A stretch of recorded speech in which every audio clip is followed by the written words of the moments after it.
আজকে কোরআনুল কারীম থেকে সূরা বাকারা যে দুটি আয়াত তেলাওয়াত করেছি এবং রাসূল সাল্লাল্লাহু আলাইহি ওয়াসাল্লামের ছোট্ট একটি সুন্নাহ তেলাওয়াত করেছি, এর আলোকেই আজকে যে বিষয়ে অতি সংক্ষিপ্ত কিছু কথা বলবো, আলোচনার বিষয় হচ্ছে দোয়া কবুলের শর্ত।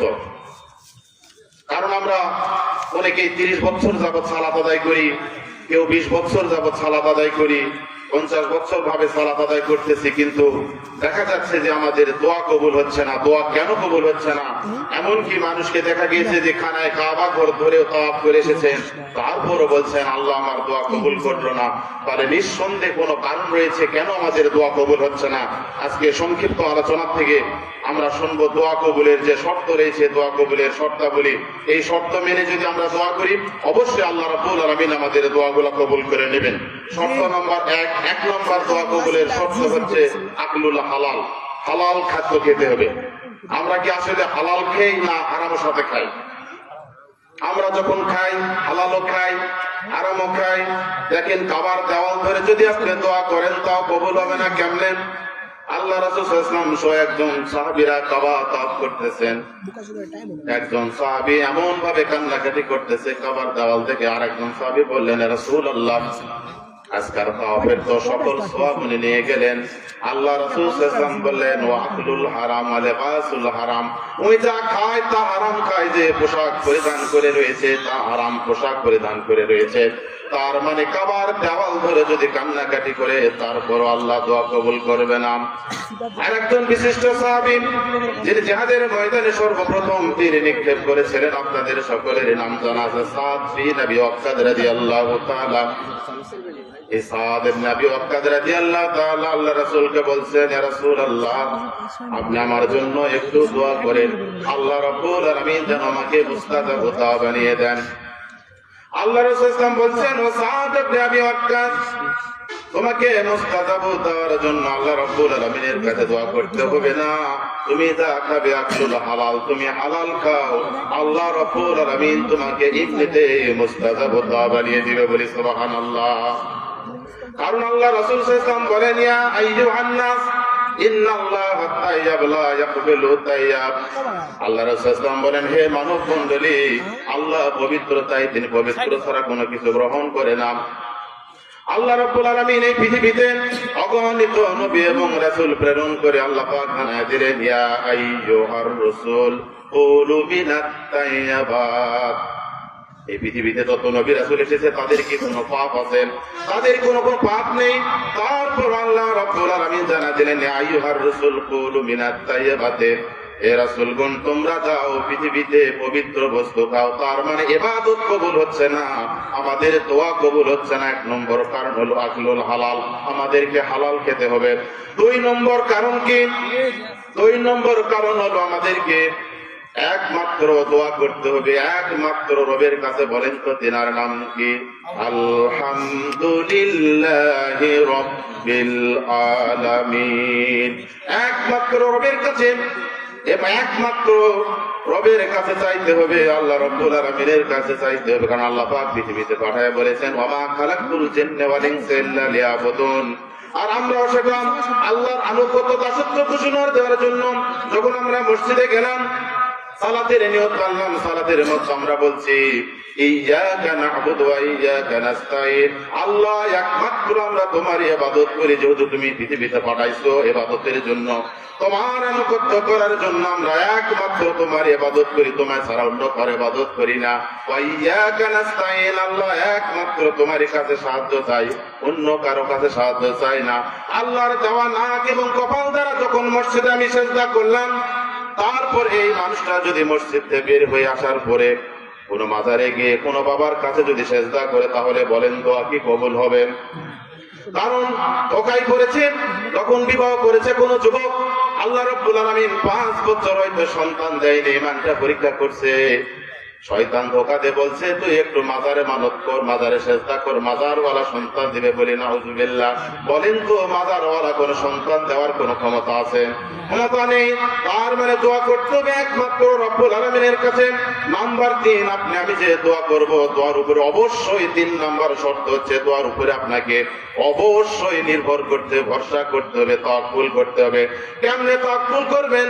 আপনি দোয়া করে বলছেন দোয়া কবুল করে কিনা আল্লাহ, দোয়া কবুল হয় কিনা আপনি তাওয়াক্কুল করবেন কেমনে ভাবে দেখেন। একজন ব্যক্তির কাছে কর্জে হাসানা নিতে গিয়েছেন, বলছেন আমাকে 1000 কর্জে হাসানা দেন। তারপরে যিনি কর্জদাতা তিনি বললেন ঠিক আছে তোমাকে কর্জ দেওয়া হবে, তুমি একজন জিম্মাদার নিয়ে আসো, তুমি একজন সাক্ষী হাজির করো। তার উপরে যিনি কর্জ নিবেন ইনি বলছেন আমার জিম্মাদার হিসাবে আমার আল্লাহ যথেষ্ট। তারপরে কর্জদাতা বলছে তুমি একজন সাক্ষী পেশ করো। তখন তিনি বলছেন সাক্ষী হিসাবে আমার আল্লাহ যথেষ্ট। তারপরে কর্জদাতার কাছ থেকে 1000 স্বর্ণ মুদ্রা নিয়ে বাণিজ্যের জন্য তিনি চলে গেছেন। 1 মাস পর যখন সময় হয়েছে কর্জ পরিশোধ করার জন্য, দেখেন আল্লাহর উপরে কিভাবে তাওয়াক্কুল করতে হবে, ভরসা করতে হবে কিভাবে, ইয়াকিন রাখতে হবে কিভাবে। যখন নির্ধারিত সময় হয়ে গেছে, তখন এই কর্জ ফেরত দেওয়ার জন্য যখন এসেছে, তখন নদীর ওপারে কোনো যানবাহন পেল না, কোনো নৌকা পেল না। নৌকা না যানবাহন না পেয়ে যখন আসতে পারতেছেন, আল্লাহকে বলছে আল্লাহ আমি যেই দিন কর্জ নেই সেই দিন আমি বলেছিলাম, এই কর্জদাতা বলেছিলেন একজন জিম্মাদার আমাকে দেন, যদি আপনি কর্জ দিতে না পারেন আমি আল্লাহ আপনাকে কর্জদাতা জিম্মাদার বানাইছিলাম। একজন সাক্ষী চেয়েছিল আল্লাহ আমি তোমাকে সাক্ষী বানাইছিলাম। আজ এই কথা বলেন 1 খন্ড কাঠির ভিতরে 1000 স্বর্ণ জিম্মাদার দেওয়ার পরে সেটা দেওয়া বন্ধ করার পরে নদীতে ভাবে ফেলে দিলেন আর আল্লাহকে বললেন আল্লাহ তুমি কর্জদাতার কাছে এটা পৌঁছে দেন। তারপরে যিনি কর্জ দিয়েছিলেন কর্জদাতা যখন সময় হয়ে গেলেন, পরের দিন সকালবেলা যখন তিনি নদীর পাশে গেলেন, নদীর ধারে গেলেন, তারপরে দেখলেন যে কর্জ গৃহীতাও নেই, তার পক্ষ থেকে কোনো মানুষও নেই। তারপরে তিনি দেখেন যে নদীর কিনারে একটা কাঠ পড়ে আছে, তিনি নিলেন, বাড়িতে নিয়ে গেলেন। বাড়িতে নিয়ে যাওয়ার পরে জ্বালানি হিসাবে কাটার জন্য, চেরার জন্য যখন ছিল, তখন দেখলো ভিতরে 1000 স্বর্ণ মুদ্রা। ছোট একটি চিঠিতে লেখা আছে আমি যথাসময়ে কর্জ পরিশোধ করার জন্য এসেছিলাম, কিন্তু কোনো যানবাহন পাইনি, নৌকা পাইনি। তাই সেই দিন আপনি বলেছিলেন যে একজন জিম্মাদার হাজির করে নাই, বলেছিলাম আমার জিম্মাদারের জন্য আল্লাহ যথেষ্ট। আপনি বলেছিলেন একজন সাক্ষী রাখুন, আমি বলেছিলাম সাক্ষীর জন্য আমার আল্লাহ রাব্বুল আলামিন যথেষ্ট। সেই জন্য আমি আর এইভাবে কর্জ পাঠা দিয়ে আল্লাহকে বলছি আল্লাহ তুমি কর্জদাতার কাছে পৌঁছে দেন। তাহলে কেমন ভাবে আল্লাহর উপরে তাওয়াক্কুল করেছিলেন, এটা হলো আল্লাহ ভরসা করে সুবহানাল্লাহ। তার মানে আপনি দোয়া করবেন, দোয়ার উপরে অবশ্যই আপনাকে ভরসা রাখতে হবে, ইয়াকিন থাকতে হবে যে আমি যে রবের কাছে দোয়া করতেছি আমার দোয়া ফেরাবে না। তারপর কেমন মুসা আলাইহিস সালাম পয়গম্বর গুনার কেমন ভাবে আল্লাহর উপরে তাওয়াক্কুল করেছিলেন দেখেন। হযরত মুসা আলাইহিস সালাম যখন পিছন দিক থেকে ফেরাউনের ধাওয়া করছিলেন, সামনে যখন নীল পিছনে চতুর্দিক থেকে যখন মুসা ফেরাউনের কওমেরা যখন ধাওয়া করছিলেন, মুসা আলাইহিস সালামের সাথে যারা সঙ্গী সাথী ছিল তারা বলছিল যে আমরা ফেরাউনের বাহিনীর হাতে ধরা খেয়েছি। মুসা আলাইহিস সালাম কর্কশ ভাষায় বলেছিলেন না, কখনোই না, আমাদেরকে কখনোই করতে পারে না, কারণ নিশ্চয় আমার রব আমাকে একটা রাস্তা পথ বাড়িয়ে দেবেন। আল্লাহর উপরে তাওয়াক্কুল করেছিলেন, কেমন আল্লাহকে কোনো পথ বের করে দিয়েছিলেন। আল্লাহ সঙ্গে সঙ্গে মুসাকে জানালো মুসা তোমার হাতে যে লাঠি আছে সাগরের মধ্যে বাড়ি মারো, তোমার জন্য রাস্তা তৈরি করে দিয়েছিলেন। তার মানে যে কথা বললাম যে এবার দোয়া কবুলের 3 নম্বর শর্ত হলো আমি যে দোয়া করব এই দোয়ার উপরে আমাকে অবশ্যই নির্ভর করতে হবে, ইয়াকিন থাকতে হবে, আল্লাহর উপরে ভরসা করতে হবে। কারণ যে রব সৃষ্টি করেছেন তিনি রহমান রহিম, তিনি গাফুর গাফফার, অবশ্যই আপনার দোয়া কবুল করবেন, এরকম আপনার মনোবল করতে হবে। নাম্বার 4 দোয়া কবুলের 4 নাম্বার শর্ত। দোয়া কবুলের 4 নাম্বার শর্ত হচ্ছে আপনি যখন দোয়া করবেন, দোয়া করার পরপরই আমাদের রাসূলের উপরে বেশি বেশি দরুদ পাঠ করতে হবে। কার উপরে দরুদ পাঠ করতে হবে? রাসূলের উপরে দরুদ পাঠ করতে আল্লাহ রাসূল বুখারী শরীফের প্রথমে 13-14 হাদিসে বলেন লা ইউমিনু আহাদুকুম হাত্তা কুনা হাব্বা ইলাইহি মিন ওয়ালিদিহি ওয়া ওয়ালাদিহি ওয়ান নাসি আজমাইন, রাহুল বুখারী। আল্লাহ রাসূল বলেন তোমাদের কেউ ততক্ষণ পর্যন্ত পূর্ণাঙ্গ ঈমানদার হতে পারে নাই যতক্ষণ পর্যন্ত সে নিজে তার নিজের জীবন, সন্তান সন্ততি, পিতামাতার চেয়ে আমি রাসূল আমাকে বেশি যতক্ষণ পর্যন্ত আনুগত্য না করো, ভালো না বাসো, ততক্ষণ পর্যন্ত ঈমানদার হতে পারোনি। তার রাসূলের উপরে কেন দরুদ পড়তে হবে? এই যে মোবাইল আপনারা দেখতেছেন, যারা মোবাইল এখন সবাই চালায়, মোবাইল চালায়, এই মোবাইল থেকে যখন আপনি বন্ধুর কাছে কোনো মেসেজ দেবেন, বলেন তো একটু খেয়াল করে, এই মোবাইলে যদি কোনো ব্যালেন্স না থাকে, টাকা না থাকে, কি মেসেজ যাবে? কি দেখাবেন? Message send pending.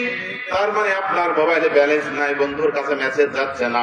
আপনি জীবনে যত দোয়া করেছেন সব দোয়া আসমানের নিচে পেন্ডিং অবস্থায় আছে, চলন্ত অবস্থায় আছে, কোনো দোয়া আপনার কবুল হচ্ছে না।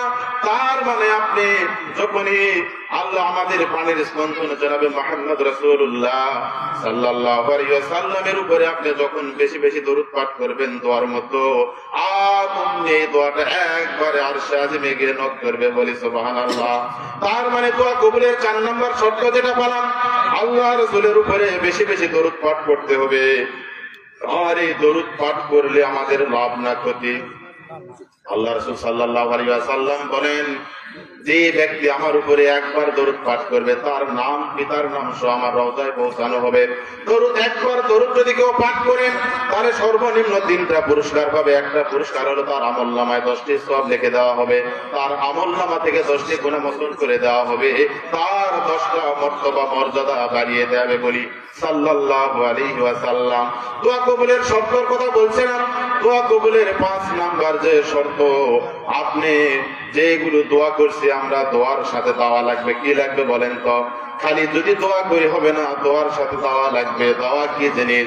কারণ আপনি উদাহরণস্বরূপ বোঝেন, আপনার যে মসজিদ রয়েছে, গ্রামের যে মসজিদ রয়েছে, মনে করেন মসজিদের গেটের সামনে একটা কুকুর করে মারা গিয়েছে, গন্ধ বের হচ্ছে।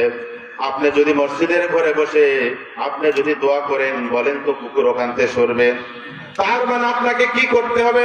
আপনাকে কুকুর সরাতে হলে আপনার ওয়ার্ডের মেম্বারকে জানাতে হবে, পৌরসভার পরিচ্ছন্ন কর্মীদেরকে জানাতে হবে, তারপরে তাওয়াক্কুল করতে হবে একজনের কাছে, বলেন তো তিনি কে? তারপরে তাওয়াক্কুল করতে হবে আল্লাহ রাব্বুল আলামিনের কাছে। তারপরে তাহলে আপনার দোয়ার সাথে দেওয়া লাগবে কেমন? দেখেন রাসূল সাল্লাল্লাহু আলাইহি ওয়াসাল্লামকে একবার বিচ্ছু পোকা কামড় দিলেন। আল্লাহ রাসূল আয়েশাকে বললেন, আয়েশা লবণ দিয়ে একটু পানি গরম করো। লবণ দিয়ে পানি গরম করলেন। আল্লাহ রাসূল সাল্লাল্লাহু আলাইহি ওয়াসাল্লাম এই লবণের গরম পানি যেখানে বিচ্ছু পোকা কামড়াইছে সেখানে ঢালতেছেন, আর সূরা ফাতিহা, সূরা ফালাক, নাস করে পড়তেছে। বলেন তো দোয়ার সাথে দেওয়া লাগবে কিনা? আপনি যদি অসুস্থ হন আর যদি মনে করেন আমি ঘরের ভিতরে বসে থাকবো আর আল্লাহকে দোয়া করবো আমাকে সুস্থ করে দেখ, আল্লাহ রাসূল বলেছেন আপনাকে চিকিৎসা করতে হবে। চিকিৎসা করা সুন্নাহ। কি করা? চিকিৎসা করা কি বলেন তো? সুন্নাহ। তার মানে আপনার যদি অসুস্থ হন তাহলে আপনাকে চিকিৎসা করতে হবে। চিকিৎসা করতে হবে, ডাক্তারের পরামর্শ নিতে হবে, তারপর আল্লাহ রাব্বুল আলামিনের কাছে তাওয়াক্কুল করতে হবে। আল্লাহ আমি চিকিৎসা করেছি, ঔষধ সেবন করতেছি, এর মাধ্যমে তুমি আমাকে নিরাময় দান করেন। তাহলে দোয়া কবুলের শর্ত পালন কয়টা? 5টা। 1 নম্বর শর্ত খেয়াল করেন, আকলুল হালাল, হালাল খেতে হবে। 2 নম্বর শর্ত দোয়া করতে হবে একজনের কাছে। 3 নম্বর শর্ত আপনি যাই দোয়া করতেছেন দোয়ার উপরে আপনাকে ইয়াকিন থাকতে, ভরসা থাকতে হবে। নাম্বার 4, আপনি যে দোয়া করতেছেন দোয়ার পরপরই আপনাকে বিশ্ব নবীর উপরে দরুদ পড়তে হবে। নাম্বার 5, দোয়ার সাথে দেওয়া লাগবে। আর তারপরে যদি আপনি এই দোয়া করার কিছু মাজনুন সময় রয়েছে, কোন সময়ে দোয়া করলে সবচেয়ে বেশি কবুল হয় একটু খেয়াল করেন। দোয়া কবুলের মাজনুন সময়গুলোর কথা আমি বলছি। 1 নম্বর মাজনুন দোয়া সময় হচ্ছে রাত, অর্থাৎ শেষ রাতে। 2 নম্বর কোন সময় দোয়া কবুল হয়? রমজান মাসে। 3 নম্বর ফরজ এবং নফল রোজা সিয়াম পালনরত অবস্থায়। 4 নম্বর ইফতারের সময়। 5 নম্বর সময় আপনি জিহাদের ময়দানে যুদ্ধ পরিচালনা করার সময়। তারপরে 6 নম্বর জুমার দিনে, বৃহস্পতিবার রাতে। এগুলো দোয়া কবুলের একটা মাজনুন সময়, যে সময় দোয়া করলে আল্লাহ পাক কবুল করেন। আপনি দোয়া করবেন সারাদিন 24 ঘন্টায়, দোয়ার কোনো নির্ধারিত সময় নেই, কিন্তু এই সময়গুলো মাজনুন। আপনাকে দোয়া করতে হলে 5টি শর্ত মানতে হবে। 5টি শর্ত মেনে যদি আপনি মাজনুন সময় দোয়া করেন আল্লাহ রাব্বুল আলামিন অবশ্যই কবুল করবেন। হাদিসের মধ্যে এসেছে, আল্লাহ রাসূল সাল্লাল্লাহু আলাইহি ওয়াসাল্লাম বলেন, কোন বান্দা যদি 5টি শর্ত মেনে মাজনুন সময়ে দোয়া করে, 5টি শর্ত মেনে যদি দোয়া করে, আল্লাহ রাসূল সাল্লাল্লাহু আলাইহি ওয়াসাল্লাম বলেন সেই বান্দার যত দোয়া করেছেন আল্লাহ পাক সব দোয়া কবুল করেন 3 পদ্ধতিতে। বলেন তো কয় পদ্ধতিতে? একটু খেয়াল করেন। যদি কেউ দোয়া করার জন্য 5টি শর্ত মানে আর 5টি শর্ত মেনে যদি কেউ দোয়া করে, আল্লাহ রাসূল সাল্লাল্লাহু আলাইহি ওয়াসাল্লাম বলেন তার দোয়া সবগুলা কবুল হয় 3 পদ্ধতিতে। বলেন তো কয় পদ্ধতিতে? 3 পদ্ধতিতে। আপনি খেয়াল করেন। পদ্ধতি নাম্বার 1, আপনি যখন রবের কাছে দোয়া করেছেন, আপনি যে দোয়া করেছেন, আল্লাহ রাব্বুল আলামিন আপনার দোয়া কবুল করে সঙ্গে সঙ্গে আপনাকে প্রতিদান দিয়েছে। আপনি প্রতিদান পেয়ে বড় খুশি হয়েছেন, বলেন সুবহানাল্লাহ। পদ্ধতি নাম্বার 2, আপনি যখন দোয়া করেছেন আল্লাহ রাব্বুল আলামিনের কাছে আপনার দোয়া কবুল হয়েছে, কিন্তু আপনাকে তাৎক্ষণিক দেয়নি। যে দোয়া আপনি করেছেন একটু খেয়াল করেন, সেই দোয়াটা, যে দোয়াটা আপনি করেছেন, যা আপনি চাচ্ছেন, সেই দোয়াটা কোন সময়ে দিলে, কখন দিলে আপনার জন্য ভালো হবে, সেটা আপনি ভালো জানেন না, আমাদের রব ভালো জানেন। তার মানে রব জানে আপনি দোয়া করেছেন, তাৎক্ষণিক আপনাকে দেয়নি, কোন সময় এটা আপনার জন্য দিলে ভালো হবে তিনি মজুদ করে রেখেছেন, সেই সময় আপনাকে, সঠিক সময় আপনাকে দিয়ে দিবেন। তার পদ্ধতি নাম্বার গেল 2। আর একটা পদ্ধতি নাম্বার 3, যে পদ্ধতিতে সকল আপনার জীবনে যত দোয়া করেছেন সব দোয়া কবুল। পদ্ধতি নাম্বার 3, আপনি দোয়া করেছেন, আপনি যত দোয়া করেছেন দোয়া আপনাকে কবুল করে তাৎক্ষণিক ভাবে আপনাকে প্রতিফল দেয়নি, দোয়া কবুল করে নিয়ে আপনাকে দেরিতেও দেয়নি, দোয়া কবুল করে আল্লাহ রাব্বুল আলামিন রেখে দিয়েছেন কোন দিনের জন্য? হাসরের মাঠের দিনের জন্য। যেই দিন হাসরের মাঠটা পৃথিবীতে তামা গরম করলে যেরকম উত্তপ্ত হবে, তার চেয়ে উত্তপ্ত করবে। আল্লাহর আরশের ছায়া, কোনো ছায়া থাকবে না, মানুষের মস্তিষ্ক গুলা গলে গলে গলে নিচে আসতে থাকবে, মানুষের হয়রান পেরেশানি হাঁটু পর্যন্ত, কারো কান কার নাভি পর্যন্ত হাসরের মাঠে এরকম অবস্থা হবে।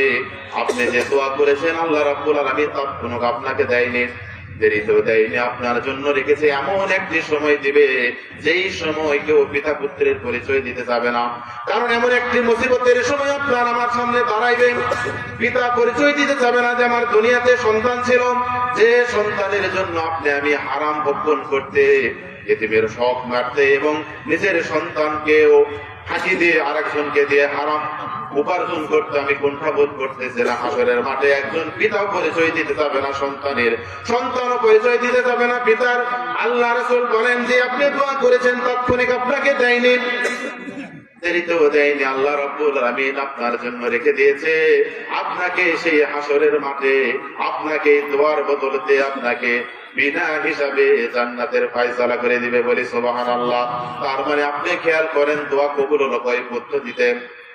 3 পদ্ধতিতে। 1 নম্বর পদ্ধতি, আপনি দোয়া করেছেন সঙ্গে সঙ্গে কবুল করে আপনাকে দিয়ে দিয়েছেন।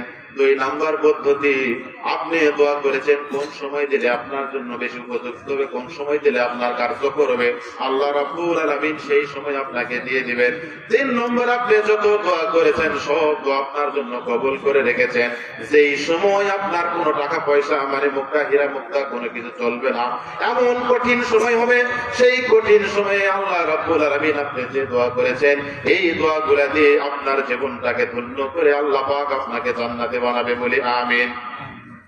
তাহলে সংক্ষিপ্ত যে কথাগুলো বললাম, দোয়া কবুলের শর্ত এবং দোয়া কবুল হয় 3 পদ্ধতিতে। আল্লাহ রাব্বুল আলামিন আমাদেরকে কোরআন এবং সুন্নাহ মোতাবেক জীবন পরিচালনা করে এই দোয়া কবুলের শর্ত মেনে আমাদেরকে দোয়া করার তৌফিক দান করুন, সকলেই বলি আল্লাহুম্মা আমিন। ওয়া আখিরু আলহামদুলিল্লাহি রাব্বিল আলামিন। আসসালামু আলাইকুম ওয়া রাহমাতুল্লাহ।